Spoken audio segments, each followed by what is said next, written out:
Bonjour à tous, c'est Caroline de Palmas. Aujourd'hui, on se retrouve dans une nouvelle vidéo U-Trading pour parler des grandes banques américaines qui vont lancer la saison des résultats vendredi. C'est parti.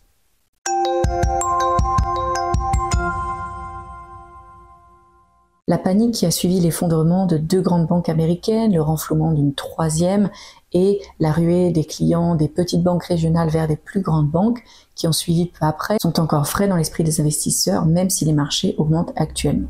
Sans oublier ce qui s'est passé de ce côté-ci de l'Atlantique avec Crédit Suisse qui a connu un lent ralentissement au cours des 10 dernières années, ponctué par plusieurs scandales, et qui s'est finalement effondré le mois dernier pour être racheté en urgence par l'un de ses plus grands concurrents, la banque UBS.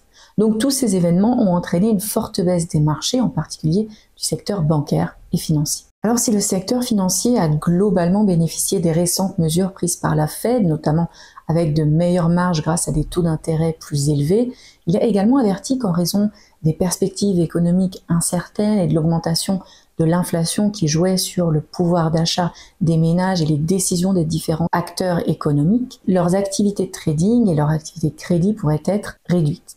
La récente faillite de la SVB illustre parfaitement la rapidité avec laquelle la hausse des taux d'intérêt a affecté la situation financière d'une banque qui n'avait pourtant pas particulièrement pris de grands risques puisqu'elle avait majoritairement investi dans des obligations. Aujourd'hui, les banques doivent faire preuve d'une plus grande prudence et veiller à ce que le ratio prêt-dépôt donne une image positive de leur gestion, et ce sont ces informations qui seront fortement suivies par les investisseurs vendredi lorsque les grandes banques américaines vont publier leurs résultats. De plus, bien que les tensions se soient quelque peu apaisées depuis un mois, les retombées des faillites de la SVB et de la Signature Bank, entre autres, ne se feraient pas encore pleinement ressentir aux États-Unis selon le PDG de JP Morgan, qui a déclaré la semaine dernière dans sa lettre annuelle aux actionnaires que les problèmes du secteur bancaire n'étaient pas encore résolus et qu'ils pourraient avoir un impact sur le secteur des services financiers pendant des années encore. Selon les projections de l'entreprise Refinitiv, le bénéfice par action des 6 plus grandes banques américaines devrait chuter de près de 10% par rapport à l'année dernière, et selon les analyses de FactSet, la baisse attendue des bénéfices pour l'ensemble du S&P 500 est actuellement de 6,8%. Et donc si cette baisse se concrétise, il s'agira de la plus forte chute enregistrée par l'indice depuis le deuxième trimestre 2020. Alors que la saison des résultats du premier trimestre 2023 commence ce vendredi, on se demande comment est-ce que les grandes institutions financières vont s'en sortir. Mais avant, on va rappeler ce que c'est la saison des résultats.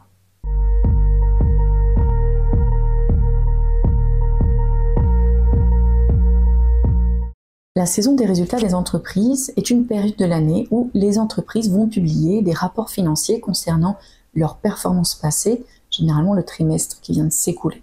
Donc les publications peuvent se faire jusqu'à quelques semaines après le dernier mois de chaque trimestre, et elles entraînent généralement un niveau de volatilité important sur certaines actions. Puisque de nombreux investisseurs suivent de près la publication des résultats des entreprises qu'ils ont présélectionnées pour déterminer si certaines d'entre elles montrent un potentiel de croissance intéressant par exemple, alors que d'autres vont analyser des résultats d'entreprises qu'ils possèdent déjà pour potentiellement rebalancer leur portefeuille afin qu'ils reflètent mieux l'évolution de l'état du marché. Parmi les chiffres publiés lors de la saison des résultats, les revenus nets et le bénéfice par action, ou BPA, sont les plus importants pour les traders et aussi ceux qui impactent le plus les marchés.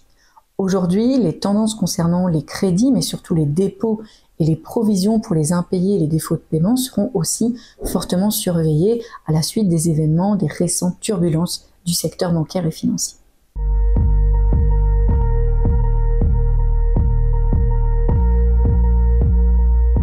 La plus grande banque américaine, JP Morgan Chase & Co, est la première à donner le coup d'envoi de la saison des résultats cette semaine, après que First Republic Bank ait choisi de reporter la publication de ses résultats au 24 avril. Donc forte de son bilan relativement stable et d'investissements nécessaires, la banque a été en mesure d'afficher de solides bénéfices au cours du trimestre précédent, puisqu'elle a réalisé un bénéfice net de 11 milliards de dollars et un chiffre d'affaires de 34,5 milliards de dollars.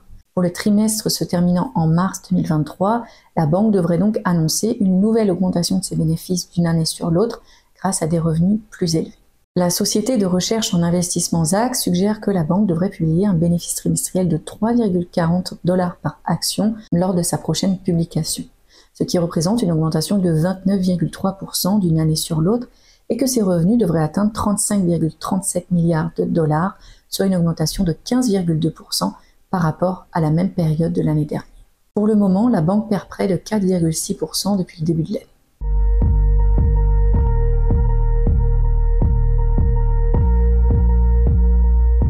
Wells Fargo a connu une fin d'année 2022 assez difficile. Son résultat net a chuté de 50% pour atteindre 2,86 milliards de dollars, soit 67 cents par action, contre 5,6 milliards de dollars et 1,38 milliard de dollars par action un an plus tôt.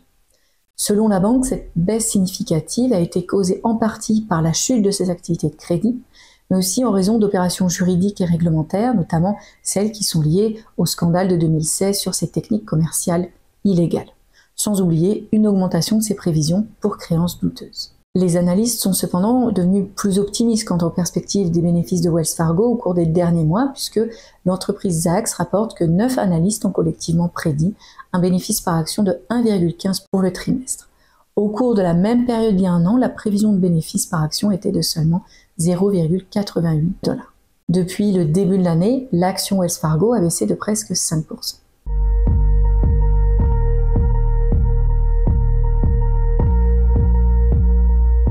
Alors, en raison de conditions économiques plus faibles que prévues, d'une croissance plus lente des prêts au quatrième trimestre 2022, Citigroup a vu son bénéfice net chuter de 21% à 2,5 milliards de dollars, soit un BPA dilué de 1,16 $, contre 3,2 milliards de dollars l'année précédente. Alors cette faiblesse a été quelque peu atténuée par la croissance des revenus provenant de la hausse d'intérêt et par une diminution des coûts, mais la banque a tout de même fait état d'une augmentation de ses réserves à 640 millions de dollars contre 370 millions au trimestre précédent afin de se couvrir contre d'éventuelles pertes liées aux impayés. L'entreprise de recherche Zacks rapporte que 12 analystes ont collectivement prédit un BPA trimestriel à 1,67 $, alors qu'il était de 2,02 $ au cours de la même période l'année précédente. L'action gagne près de 3,5% depuis janvier 2023. Voilà, merci à tous d'avoir regardé cette vidéo jusqu'au bout. Surtout, préparez-vous bien pour le lancement de la saison des résultats de vendredi. Soyez devant vos écrans lors des publications pour voir comment le marché réagit, que ce soit avant les heures d'ouverture ou après. Et faites attention à bien protéger vos positions de trading. À bientôt sur la chaîne Nutrading.